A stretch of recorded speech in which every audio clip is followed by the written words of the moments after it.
एक कंजूस जिससे भगवान भी हार गए। एक समय की बात है, एक बहुत ही कंजूस व्यक्ति था। उस व्यक्ति का नाम दानचंद था। उसके पास धन तो बहुत था, परंतु उसने कभी किसी को दान नहीं किया था। उसने प्रण ले रखा था कि जीवन में कभी भी किसी को कुछ भी दान नहीं करना है। उसके घर से कुछ किलोमीटर दूर गंगा नदी बहती थी, परंतु वह कभी गंगा स्नान करने नहीं गया, क्योंकि गंगा स्नान करने के बाद बड़े पुजारियों को कुछ दान दक्षिणा देनी होती है। गंगा स्नान के बाद दान करना पड़ेगा, इसी डर से वह कभी गंगा स्नान करने ही नहीं गया। उसकी पत्नी उसे दान पुण्य करने के लिए कहती थी, परंतु वह कहता था, इतनी बड़ी दुनिया में हमारी छोटा सा दान करने से क्या होगा।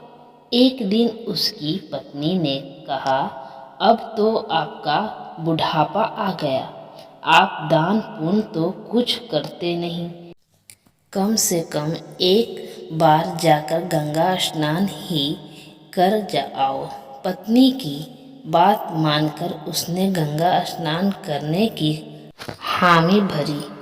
उसके घर से गंगा नदी 12 किलोमीटर दूर थी। रास्ते में कहीं पैसा खर्च ना हो जाए, इसलिए वह 12 किलोमीटर दूर पैदल ही चलता गया। जब दानचंद गंगा नदी के किनारे पहुंचा तो उसको लगा कि घाट पर जाएंगे तो पंडित दान दक्षिणा मांगेंगे, इसलिए वह स्नान करने मुर्दा घाट चला गया। मुर्दा घाट बिल्कुल सुनसान था। उसने इधर उधर देखा, दूर दूर तक कोई नहीं था।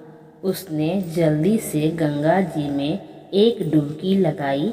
भगवान जो घाट घाट के वासी हैं, वह उसे यह सब करता देख रहे थे। भगवान को एक मजाक सूझी। भगवान वहां पर एक पंडित का रूप बनाकर प्रकट हो गए। इस कहानी का पार्ट 2 जरूर देखें।